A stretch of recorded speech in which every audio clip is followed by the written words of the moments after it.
public service presentation. The CBS network programs The Jeffersons and People will not be seen tonight.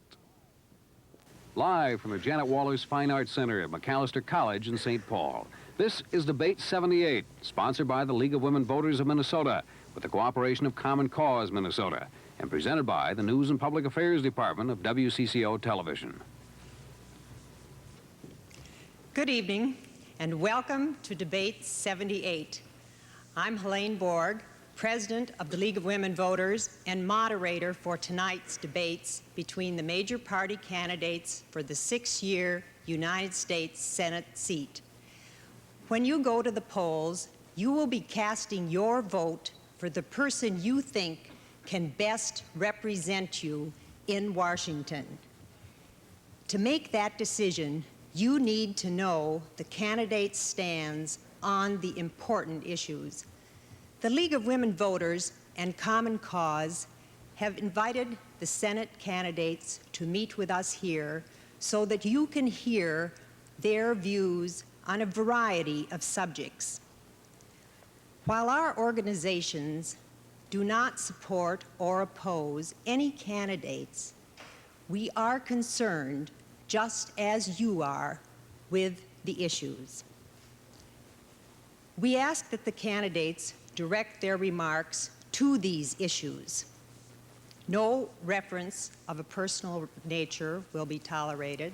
A candidate's public record may be examined, but not his character. The candidates with us tonight are the major party candidates, those that received at least 5% of the vote in the last general election. Each candidate will give an opening and closing statement, 2 minutes in length, the order of which was determined by draw before coming out here. The rest of the hour will be devoted to the question and answer session. The panelists conducting the questioning tonight will be a representative to represent the citizens, Ann Darby of the Minneapolis Urban League, a member of the electronic media, Karen Boris, reporter for WCCO Television, and representing the print media, Steve Dornfeld, staff writer for the Minneapolis Tribune. Candidates have been informed of the time limit for their responses. We ask that you observe that limit closely. As moderator, I have to cut you off when your time is up. In order to get in as many questions as possible, the audience will withhold applause until the end of the evening. And now I'd like to introduce to you the candidate who will begin with the opening statements, Mr. Carlone, American Party candidate for the 6-year U.S. Senate seat. Thank you.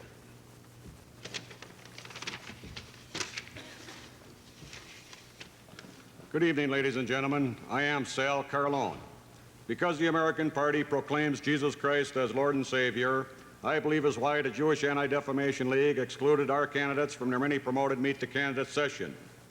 Boschwitz has declared he is Jewish, and the press said Anderson is most concerned about his Jewish supporters. I refuse to favor one ethnic group over the others. When I complain to the press about not giving our candidates equal exposure, they tell me they only print news. Yet since I began speaking out against Anderson and Boschwitz, my entire family received much harassment. The FBI parked in front of my brother's house so often and stared through his windows, it alarmed his entire family. When he finally went outside to ask what they wanted, they pointed guns at him and accused him of assaulting federal officers. Does this make any sense? My brother being unarmed, 5'9", and 170 pounds would attempt to assault 2 armed strangers? After they charged him, the news media made it a point of using my name, referring to these phony charges against my brother, thereby associating me in a criminal light, obviously to smear my campaign. I ask you as a criminal to confront those who trespass upon your home sanctity. I believe the male senator in power had the influence to institute this action. Since questioning Boschwitz's own statements, the Jewish Defense League has begun a terrorist campaign against my candidacy. Phone calls, threats, etc. I dispatched out over 400 press releases regarding these events and received no response whatsoever. Yet the Minneapolis Star-Tribune and St. Paul Dispatch-Pioneer Press give my opponents countless pages of newspaper exposure, many times just to announce such trivial matters like Anderson claiming Boschwitz stole his tapes. Obviously, these newspapers do not print all the news, and they are especially biased against my campaign.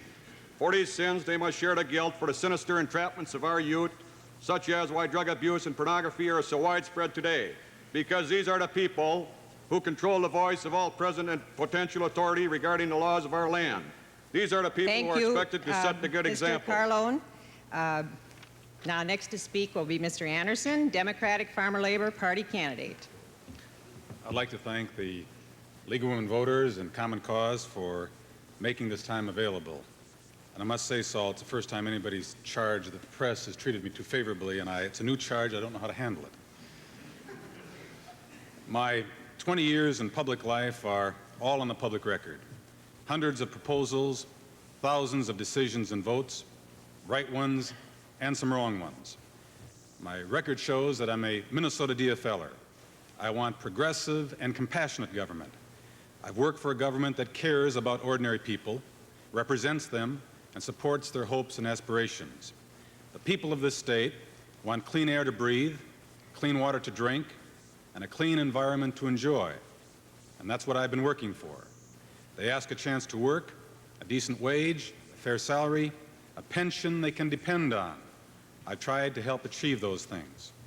Our people need homes they can afford and neighborhoods and communities they can be proud of. That's been my goal.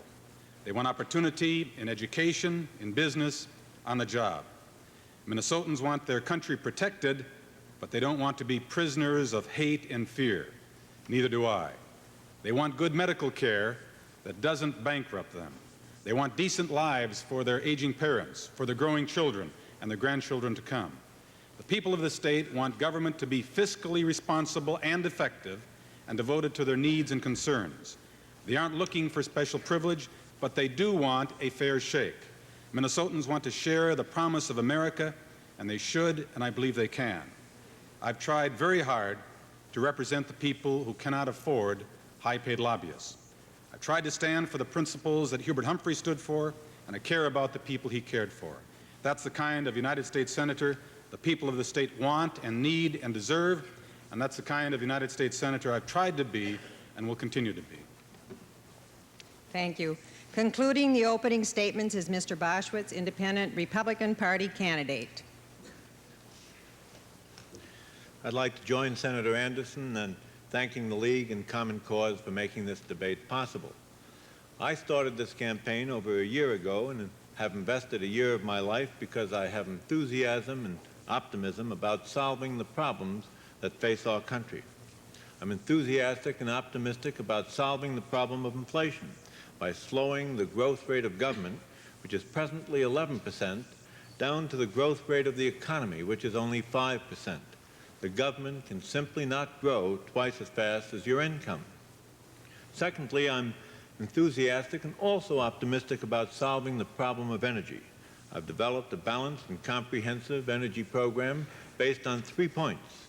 First, conservation at all levels of society with government leading the way. Secondly, increased production of domestic oil and natural gas. Thirdly, accelerated research and development of alternative energy means such as solar energy. I'm also enthusiastic and optimistic about a third problem, and that is a responsible and comprehensive tax reduction plan.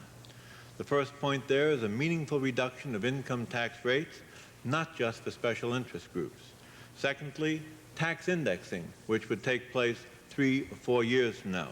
Thirdly, increased estate tax relief so that people can pass their life's work on to their children. And finally, one tax table for all individuals. I've spent my whole life getting things done. That's my specialty. That's why I'm both enthusiastic and optimistic about getting things done in the U.S. Senate. Most of the senators are politicians who've spent all of their lives in politics. I've just been getting things done, and I'm going to get things done for you in the United States Senate. Thank you.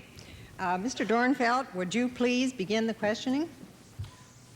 Thank you. Senator Anderson, the self-appointment issue has received much attention during the campaign this year. I think you said at one time that you wish there had been a special election law on the books in late '76 at the time that the Mondale Senate seat became vacant. Earlier in 1976, while you were still governor, the Senate passed 2 different bills that would have provided for special elections to fill Senate vacancies. In both cases, members of your staff lobbied against the bills, and they were defeated by your DFL allies in the House. Why did you oppose those bills? Let me just say this. If we had known that Jimmy Carter was going to be elected president and pick as his running mate Fritz Mondale would have fought very hard to have a special election to fill Senate vacancies. The fact is that the law was changed about 60 years ago by the Republicans. The Republicans changed that. I think that if an election had been held at that time, I think every poll indicates that we would have done very, very well. I might say this. I think that you can make many charges against Wendy Anderson. But one you can't make is that I've been afraid to submit my name to the voters of Minnesota. Of the 4 candidates running for 2 Senate seats, I'm the only one that's ever ran successfully for public office. I've held elective office for 18 years. I think it's a very legitimate issue, but I just would assure you that I pride myself on the fact that it's tough to run for public office in Minnesota and win. I started running in 1958. In fact, I ran 3 times for public office and was elected before my opponent even moved to Minnesota. So I think it's a legitimate issue, but I think on November 7th, the people of Minnesota will judge me based on my total record, and I think it's a good one. Mr. Boschwitz, do you want to comment on that question? No, I would say that there have been many senators appointed in the state of Minnesota. A governor has never appointed himself before.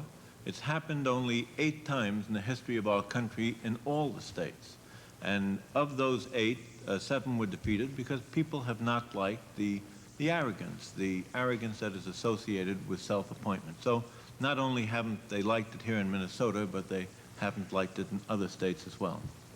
Mr. Carlone, would you like to comment on that? Yes, I have some views on this. Does it make much sense that a man that was twice elected our governor by a wide margin would jump into the United States Senate for a remaining 1.5 years, where if he would have just stayed at his dully elected post where the people elected him for, he could win by a landslide now? I do not believe Wendell Anderson wanted that position in the Senate. I believe he was ordered into it.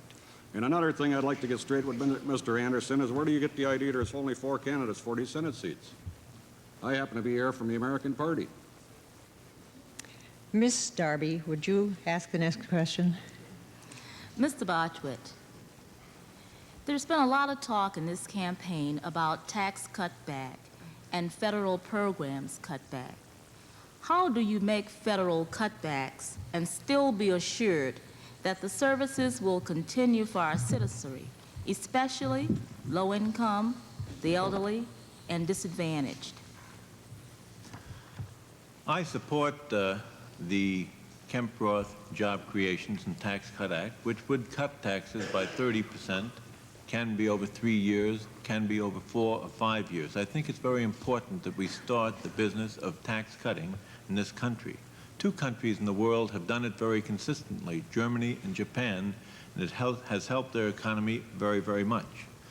You have to be careful. You can't just cut taxes and expect all kinds of good things to happen. History seems to prove that good things do happen, that there is more incentive, that there is more initiative in society. And when it happened in our country in 1963, the government did not lose tax revenue. However, I think that if you do cut taxes, a couple of other things have to happen. First of all, as I said in my opening statement, the growth rate of government has to be slowed.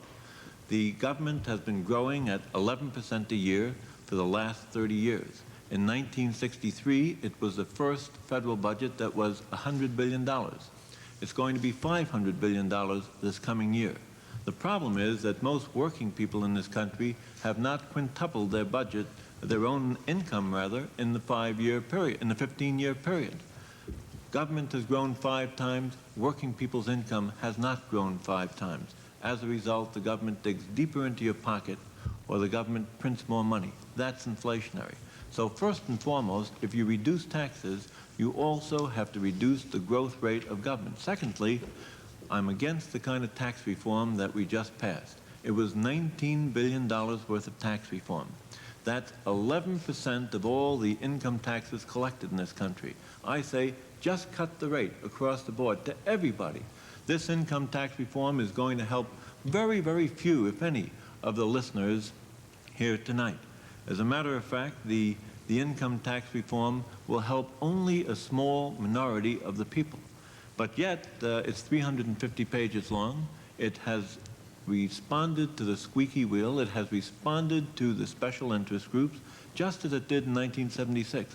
So no more reform. Just reduce the rate and slow the rate growth of government, and indeed we can have tax cuts in this country as they have in 1963 and as they had in Germany and Japan and continue to have. Mr. Carlone, would you comment? Yes. Well, I believe the best way to cut taxes is to cut out the giveaway programs we have. Cut out giving our money away. We give hundreds of billions of dollars away under the guise of foreign aid, United Nations payoffs, etc. And at the same time, we don't have enough for our people here at home. We have millions of people right here in our own country who are in dire need, and still they keep sending us money to many countries overseas. As far as the Kemp-Roth bill goes, I would be for any tax cut that would not cut out needed money to our senior citizens and so forth. Our government tells us our national debt is somewhere around $3 trillion, and in reality it's $7.58 trillion. And what this means, it means every taxpayer today would have to pay $151,000 to come even with the board. So that means our grandchildren are even going to be obligated to this debt, and it's going to keep on rising as long as we have these socialistic ideas about cutting these taxes and so forth. To cut the taxes, let's cut giving the money away to begin with. Mr. Anderson? I think the problem is inflation. I think that the tax program that my opponent supports would be a disaster. I think it's a Republican disaster. I think it's nothing more than a campaign gimmick. Let's listen to what people have to say who are not running for office this year. Business Week says this about Kemp-Roth. And Kemp-Roth, again, is a $100 billion tax reduction with no effort to reduce the federal budget. Business Week, Kemp-Roth would add $100 billion to a deficit that is already dangerously swollen. It would touch off an inflationary explosion that would wreck the country and impoverish everyone on a fixed income. Walter Heller, the huge surge in demand created by Kemp-Roth would overwhelm our supply capacity and soon generate soaring deficits and roaring inflation. Gardner Ackley, I regard Kemp-Roth proposal as dangerous to our economy and our society. There's hardly an economist in the country that has any kind of credibility at all who's supporting Kemp-Roth. I would also remind my opponent that I think the tax burden in this country is too heavy. But when you mention Germany and Japan, the tax burden there is substantially heavier than it is in this country. Of all the industrialized countries, our burden is second from the bottom. And in terms of foreign aid, of all the industrialized countries, our per capita giving is almost at the bottom. Almost at the bottom. Ms. Boris, would you please ask the next question? Yes, Mr. Carlone, you have been, in some of your ads, you have been accusing or you have been mentioning that Mr. Boschwitz and his family left Germany in 1931. I think the ads then go on to say that at a time when only criminals were leaving the country, that Hitler didn't come to power until 1933. You've been charged with making anti-Semitic statements, and I wonder just what you're trying to get at in this attack on Boschwitz. Well, I'm glad you brought that up because I wanted to get that explained here. As published in the Minneapolis Tribune last Saturday, this story is a complete fabrication. And just to give you an idea now, they said Arnie Olson and Mr. Paul Helm made a statement that Mr. Richard Pedersen, our gubernatorial candidate, and myself make anti-Semitic statements. I talked to Arnie Olson. I was unable to reach Mr. Paul Helm. Arnie Olson told me, he says, Sal, that Saturday, that Minneapolis Tribune is one of the biggest truth twisters in the country. And I really believe Arnie this time, because it says right here on the front page, Paul Helm, American Party candidate for Senate, seat now held by Wendell Anderson. Now, if this is true, why am I sitting here? Why isn't Paul Helm here?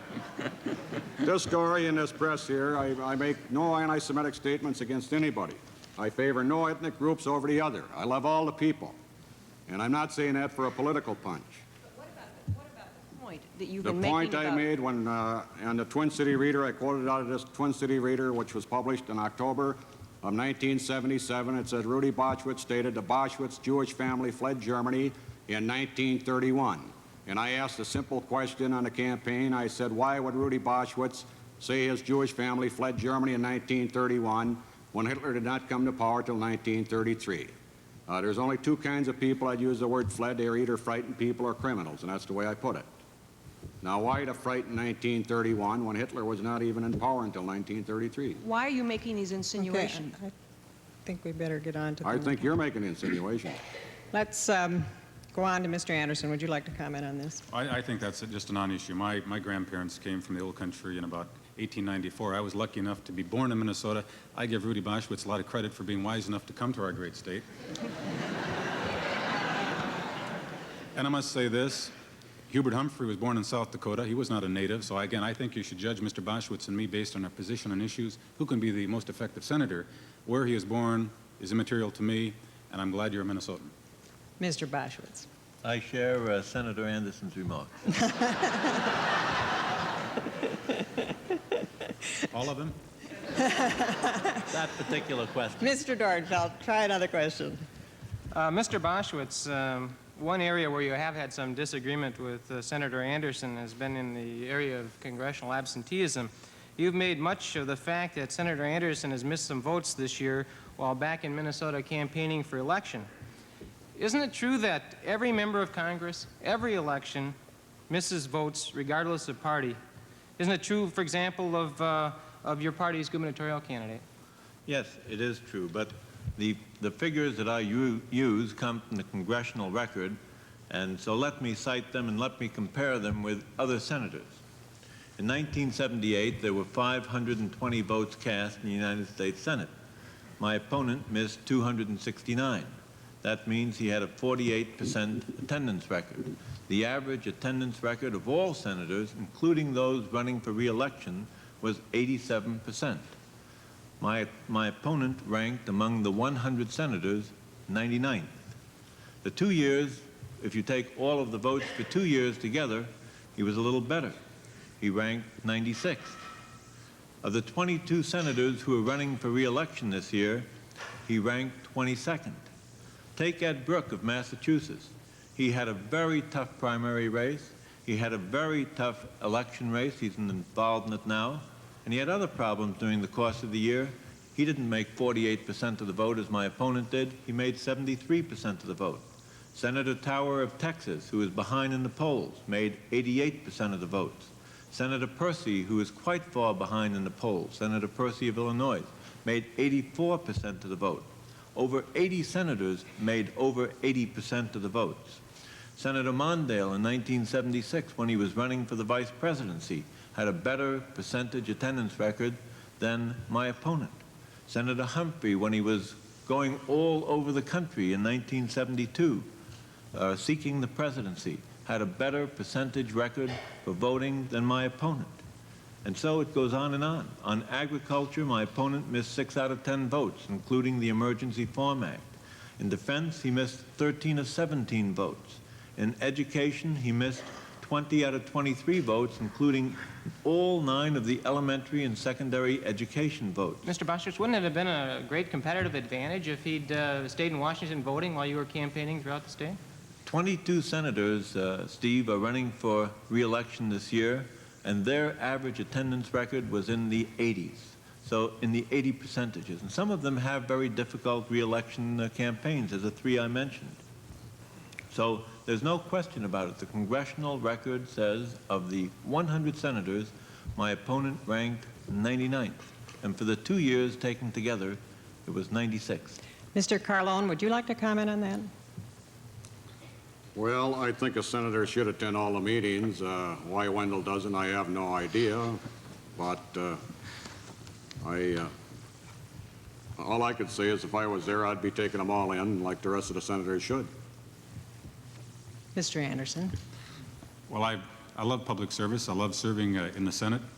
In 1977, I made 90% of the votes.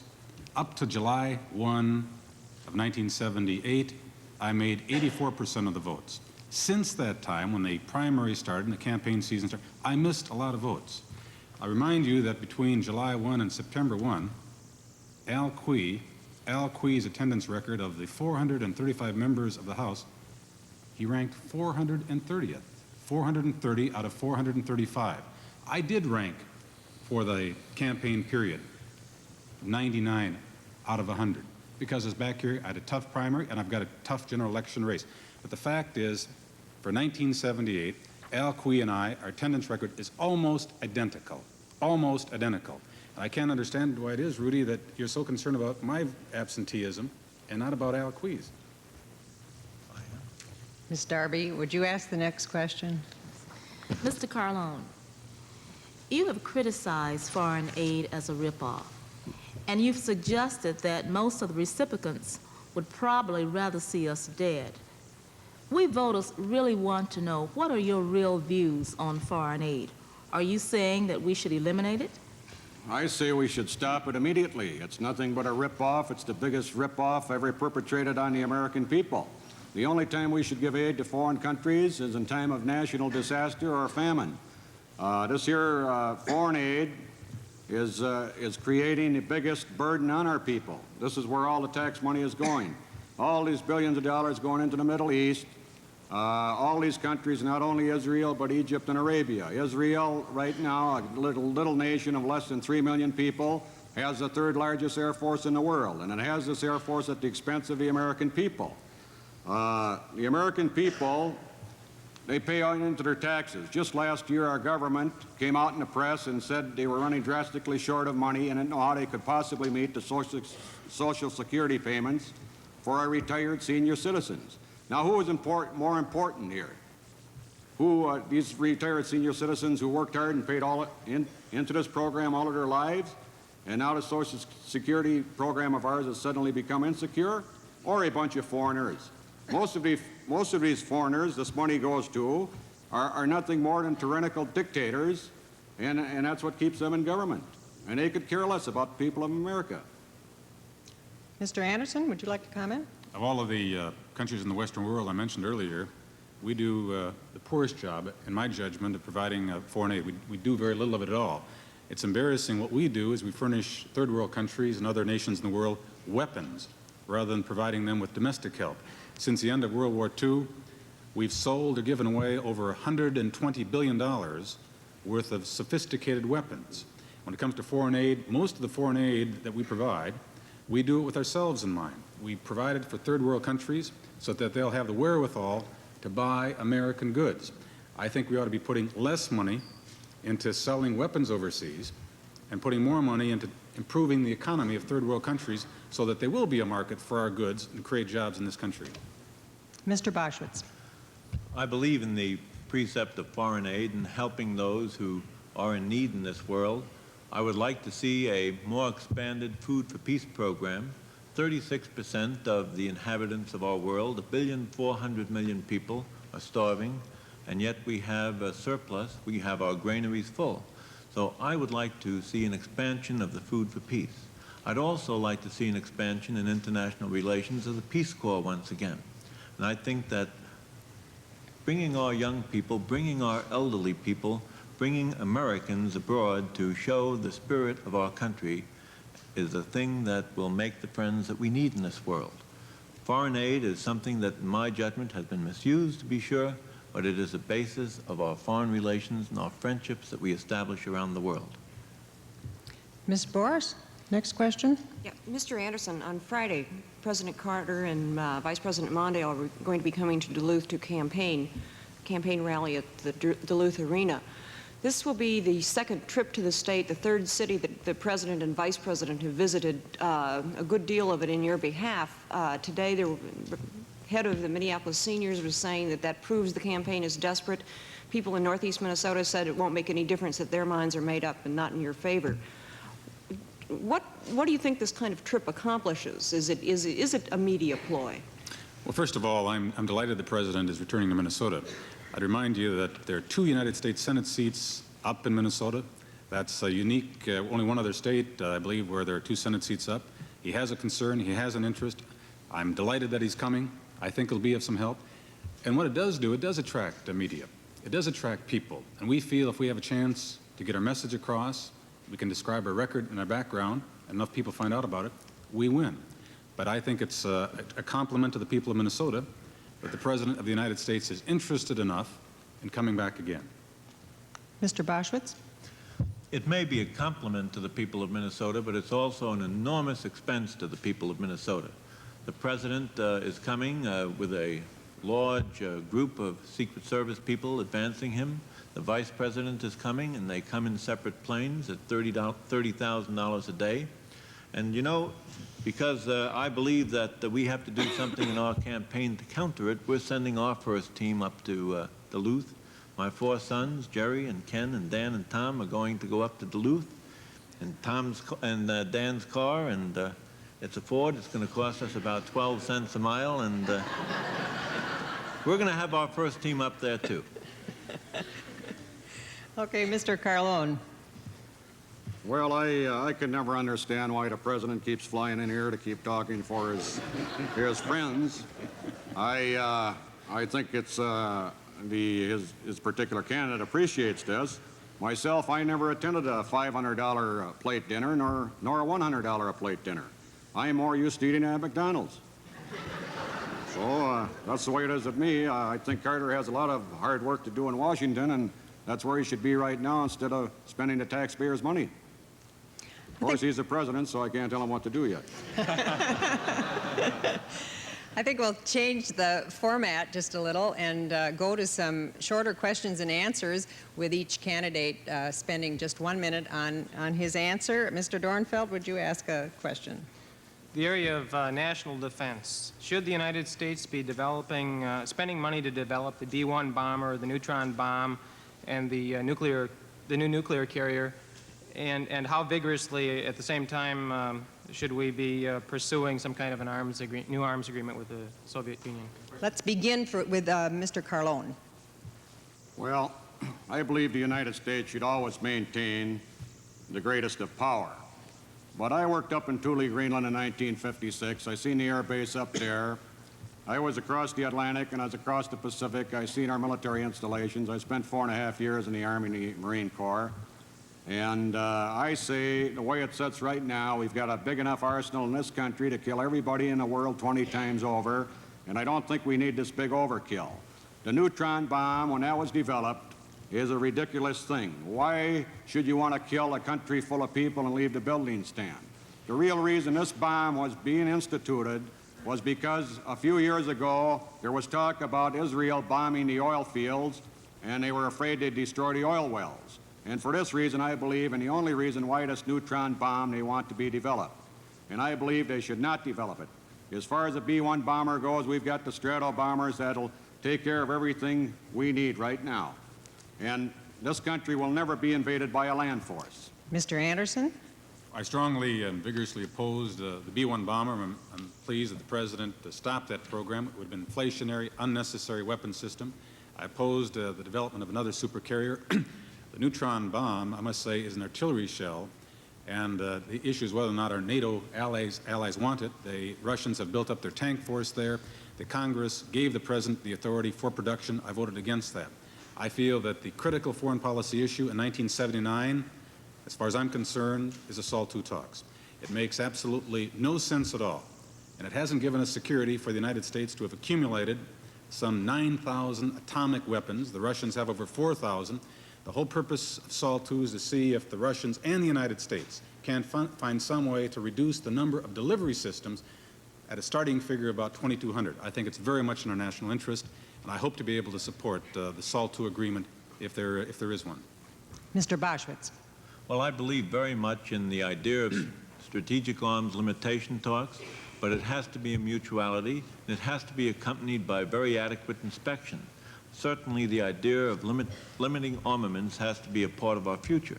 However, I don't believe in unilateral disarmament, so that's why I oppose the discontinuance of the B-1 bomber. That doesn't mean we have to build a fleet of them, but we cannot unilaterally disarm. It's dangerous. So we have to keep it on the drawing boards. We have to make a few models. We have to keep it going. The same thing with the neutron bomb, which is the unholiest of weapons that kills people but leaves the building standing. The nuclear carrier I would oppose because it's too expensive as a single piece of military weaponry. But I believe that we do have a future if we have strategic arms limitation talks with mutual disarmament and with adequate inspection. Ms. Darby, would you ask a question? Start with Mr. Anderson, please. We have very cold winters here in Minnesota, and our utility bills are very costly. What do you intend to do about these increased costs and their impact on the consumers, especially the elderly, on fixed income, the disadvantaged, and the low-income consumer? Well, I think that their energy bills are going to go up dramatically.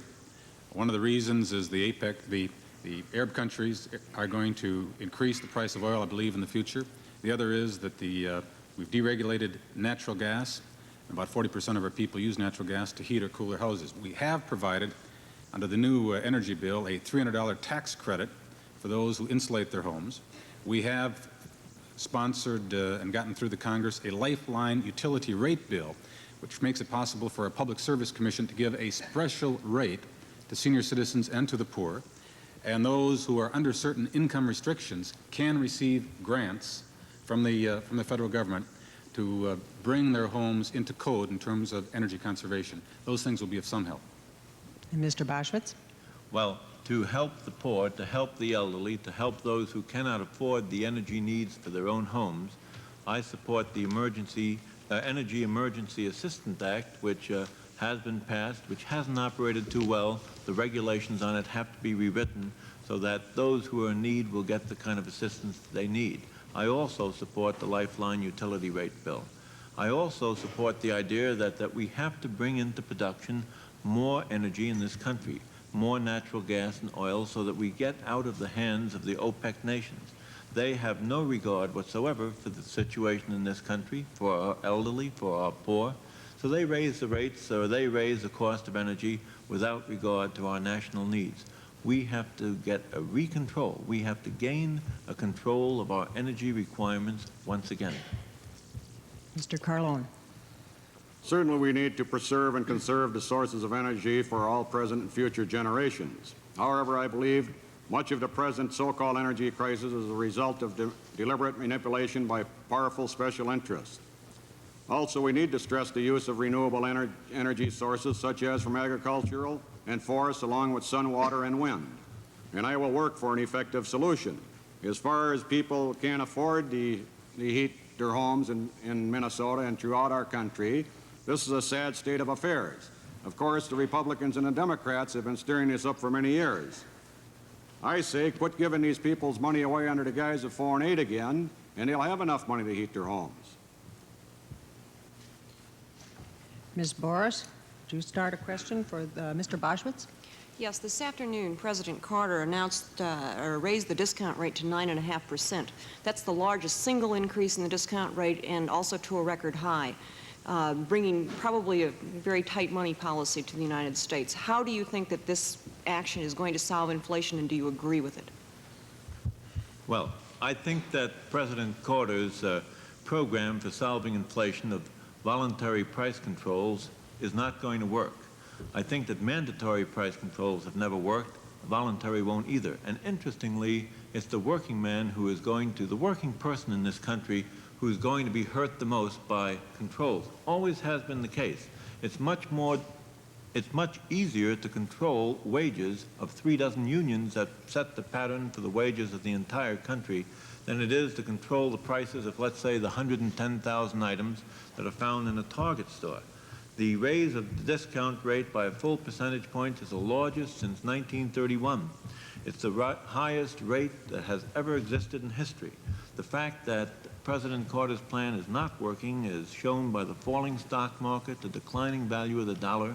We have to get at the root cause of inflation, which is too much government spending, a government that's growing at 11% rate while our economy grows at only 5%. Mr. Carlone? On the issue of inflation, our federal government alone causes inflation. And they do that by spending billions upon billions of dollars of unbacked currency into circulation. And this robs the people of their hard-earned cash in their pockets. And it's especially burdensome on our elderly citizens who rely on fixed incomes and Social Security and so forth, insurance premiums to live off of. The only way that you're ever going to stop inflation is to back our currency with some precious metal and keep a standard there. This is the only thing that will return our government to a course of fiscal sanity. because fully backed currency cannot be inflated. Okay, Let me say- my Mr. turn? Anderson. Back in 1970, President Nixon recommended and imposed compulsory wage and price controls. My opponent never spoke out against that. In 1974, Jerry Ford recommended voluntary price and wage controls. Remember the win buttons? That wasn't particularly effective, but if you're not going to have compulsory controls or voluntary controls, what do you have left? You don't have much at all. It seems to me we ought to at least give the president 2 or 3 months to see if the program he just announced works. I noticed today when he took the tough action that he did, the stock market went up very, very dramatically, one of the largest increases in our history. And I was very pleased that Mark Wills, who's not running for office, but who is president of the Minneapolis Federal Reserve, in the evening paper lauded President Carter for his anti-inflation plan. He's supporting it, feels that the rest of the country should as well. Okay, Mr. Dornfeld, ask a question and start with Mr. Boschwitz.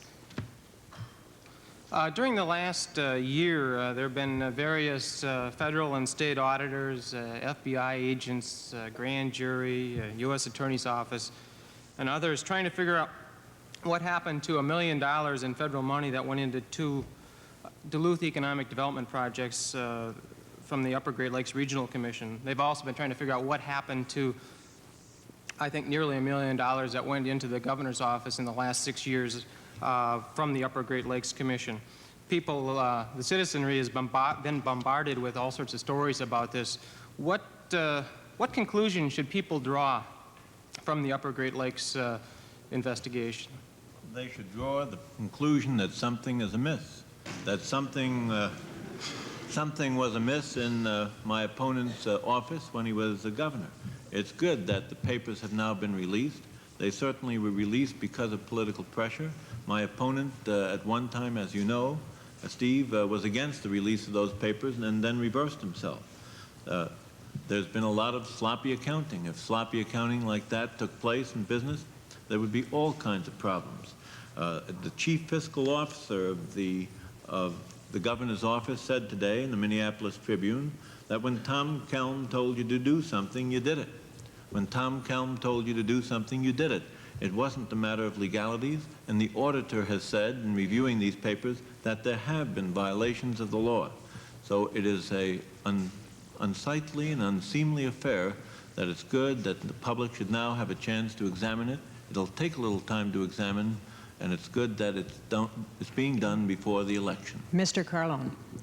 Well, I never really paid much attention to that issue because I've been an investigator for 25 years, and I run a general contracting company, too, to generate the funds I use in my investigation work. I investigate many governmental agencies. In fact, that's mainly what I specialize in. As far as the missing money up there, I believe that it's a complete political sham put up by the Democrats, and I'm sure that Wendell Anderson will be able to put his finger on every penny where that money went to when the right time comes. Mr. Anderson. I don't know if he's on my side or not. When I was governor, the state appropriated about $25 billion, and the auditor has said this about the governor's office.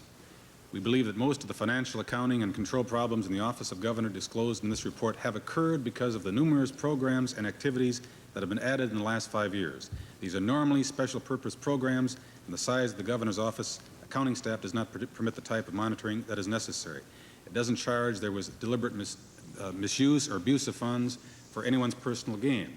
Back in 1973, a young, brilliant reporter from the Trib made a charge that we're not properly using federal funds in our office.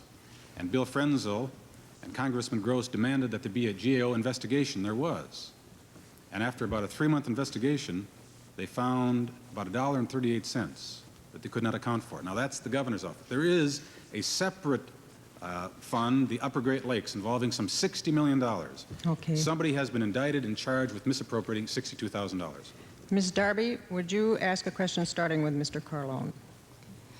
Most working people that I've talked with have 2 concerns. First, will their retirement pension be adequate income when they retire? And will they be able to afford reasonable medical care before and after retirement? What are your views on these two concerns? Well, I hope they can, but it's kind of doubtful when last year our government declared in the news media that they're running short of the money to meet the Social Security payments. I believe that the Social Security program is the most insecure program. We do need this program, but I think it should be left out under private enterprise and regulated by federal laws. But the people would be able to buy it cheaper, and I'm sure they'd realize more money, and at least they'd have what they did put into it. Any program, it seems, that the government does for us to solve a problem usually creates 3 or 4 more for us. And as far as the health program goes, we've had much corruption in the Medicaid and so forth. I believe all of this should be left out to the free enterprise system. We have the brains in this country to handle this, and like I said, the people would be able to buy it cheaper and get a better quality. Mr. Anderson? I think one of the greatest unmet domestic needs is the way in which we fund the medical situation in this country. There are some 40 million Americans who either have no health insurance at all or it's totally inadequate. And what happens is, if they have a catastrophic illness or serious illness, they end up going through bankruptcy, and the taxpayer ends up paying for it indirectly. I support national health insurance because I feel it makes much more sense to provide the kind of payment that it takes to meet catastrophic illness and all other forms of health expense. It just seems to me that people who are on fixed incomes should not have to live in daily fear that if the husband or the wife gets sick, that they're going to have to go through bankruptcy. And that's the situation in Minnesota today. There are very few families that could face up to the problem of a serious medical problem. My opponent could, and perhaps I could, because I'm covered by a congressional medical program. Okay. If it's good enough for me, we ought to make it available to the rest of the people of this state and this country. Mr. Boschwitz? Well, I'm a very firm supporter of the Social Security program and keeping the integrity, the financial integrity of the Social Security program intact, and I will work towards that end. I believe that everybody is entitled to good medical care in this country. I believe in the private delivery system of medical care and also in the private insurance system. I believe that employers should be required to have adequate, certain minimum basics for medical insurance, including the extraordinary, the high medical insurance to meet the extraordinary needs of a very severe illness. But I believe in the private delivery system of medicine. I also believe that part of the problem that we have is, yes, as my opponent said, $25 billion was spent in his 6 years as governor. Part of the financial problem we have in this country is the fact that in the preceding 6 years, only $5 billion was spent in this state. So that's a quintupling again in a 6-year period. Okay. Ms. Boris, would you ask a quick question, please? Yes. During Mr. Boschwitz received the endorsement of one of the Minneapolis newspapers that liked his smile and his handshake. Senator Anderson has been accused of being distrustful of the press and shy, not without getting into personalities. What do you think it is in your own philosophy and your own makeup that will make you a better senator than the two people you're sitting there with? 3/4 of a minute here. Who's the question directed to? I don't know. Start with Mr. Anderson. I think that the people of Minnesota should make a judgment about who they want in the Senate based on their position on issues, their background, and who they think can be the most effective. My opponent says that the test should be if you can do well in the business world, you got to put somebody like that in the United States Senate. If that's the test, that sounds like an endorsement for Bob Short. Because of the 5 candidates for the Senate, he's clearly been the most successful from the financial standpoint. I don't think that should be the test. It seems to me the people of Minnesota should make a judgment about a person's attitude towards public service, his position on issues, and who can do the best job in the Senate. And I would suggest that having served as 12 years as a legislator, 6 years as governor, 2 years in the Senate, is pretty good training for continued service in the United States Senate. Mr. Boschwitz. I was pleased to receive the endorsement of one of the Minneapolis newspapers, and every other daily newspaper in the state that has endorsed my candidacy. I think that my kind of background, the idea of getting things done, the idea of free enterprise, the idea of having a business background is a very important thing in the U.S. Senate. And my friend Dave Durenberger also has such a background, I might say. Of the 100 senators, 75 or 80 of them are people who have spent the vast, vast majority of their adult lives in the political system. Only 2 or 3 have started their own business and been successful at it. I think the idea of getting things done, of not waiting, of making ends meet once in a while is a good system, is something that should be represented in the U.S. Mr. Senate. Carlone.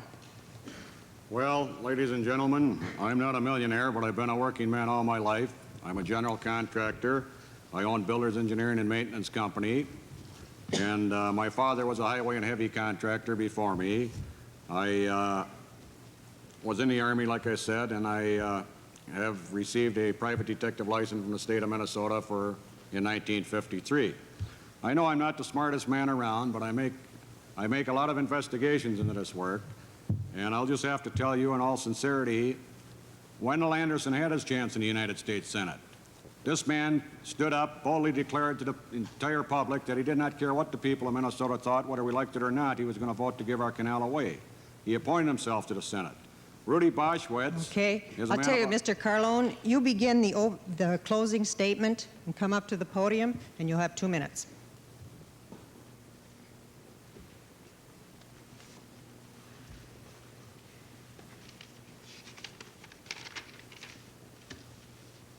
Ladies and gentlemen, our senators make the decisions that affect the lives of most everyone in the world. This is very serious business and not a time to be voting this time for a pretty face or to be swayed by the smooth talk of a schooled con man. These senators appoint thousands of people to jobs. I need only 6, but they must be true American patriots who show investigational abilities. I will teach them the rest, and we will work tirelessly to secure the documented proof I know exists necessary to expose the crooked politicians who are nothing more than fronters for those who are manipulating our governmental agencies and to giving our country away. And they are giving the country away under the guise of foreign aid and so forth. We have witnessed much of Wendell Anderson's double-crossing performances. To vote for him now would be like to ask somebody to stick a knife in our back. And to vote for Rudy Boschwitz, I believe we may as well kiss our country goodbye. Throughout my campaign, we have also witnessed the Star Tribune and Dispatch Pioneer Press give my opponents numerous pages of exposure without hardly a mention to my name. Now, if they would like to make good for this here and just give me a couple of pages on how I stand on the issues, I can tell you a lot of information about my opponents here. Folks, I'm not a polished politician. I'm just an American citizen. But I did serve in the trenches of North Korea, and I served my country. And I'll keep on serving it. Thank you, ladies and gentlemen. Mr. Anderson?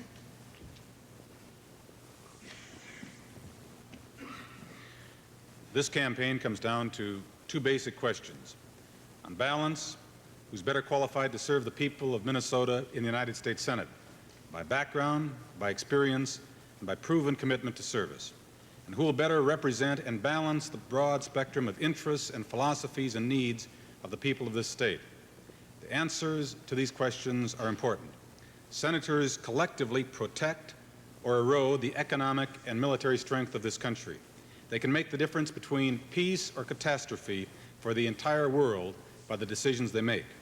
Public service is a serious business. It's not a plaything. It's not a new game to be played when you're tired of the old one. I've been in public service for 20 years as a state legislator, governor, and United States senator. I know the United States Senate is not a place to go and be somebody. It's a place to go and do something for people and for a country. If given the opportunity to serve, I will do my best to continue what I've always tried to do, to be fair, to build a common sense government that gives people their money's worth and treats them decently.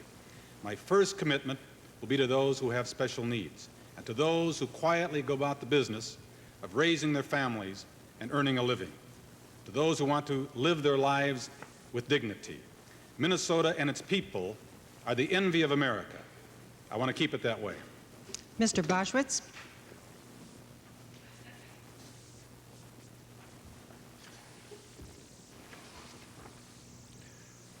I'd like to end the debate tonight on a note of idealism, because that's what drew me into politics in the first place. And in the heat of campaigning, idealism always, or very often, takes second place. My ideals are the ideals of Lincoln, the man who founded the party that I represent. And Lincoln, at a time that our country was torn apart between North and South and black and white, talked about the age-old truth about the equality of all people, about the equality of their rights, the equality of their opportunities, and indeed the equality of their responsibility. And he also spoke about a benevolent government, a government that will help people help themselves, and a government that will help people who cannot help themselves. And then he spoke about free enterprise as I speak about free enterprise, because political freedoms have never existed unless there have also been economic freedoms at the same time. And free enterprise doesn't mean a collection of large corporations. It doesn't mean that you put a Chevrolet engine into an Oldsmobile car. It doesn't mean that on Monday U.S. Steel raises its price and on Tuesday everybody else raises its price. It means instead opportunity, an initiative, an incentive, and access into the economic system. It means the freedom of the individual. So most of all, I believe in the creativity of the individual and the freedom of the individual. And I'm optimistic and enthusiastic, as I said. Optimistic and enthusiastic about our future because I believe in the American people. So I ask for your trust, and I don't ask for it lightly. But I do seek the opportunity to earn that trust as your United States Senator. Thank you. On behalf of the League of Women Voters and Common Cause, I'd like to thank the candidates for being here with us tonight, and I'd like to thank the panel. It's been an interesting evening. This is the last in a series of 3 debates sponsored by the League of Women Voters of Minnesota with the cooperation of Common Cause in Minnesota. I hope that what you've heard here tonight has given you a better understanding of the issues in this campaign, and that debate 78 will help you cast a more informed vote when you go to the polls on November 7th. Thank you all for being here, and good night.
My husband is the candidate, but I've asked him to let me say something about Wendy Anderson.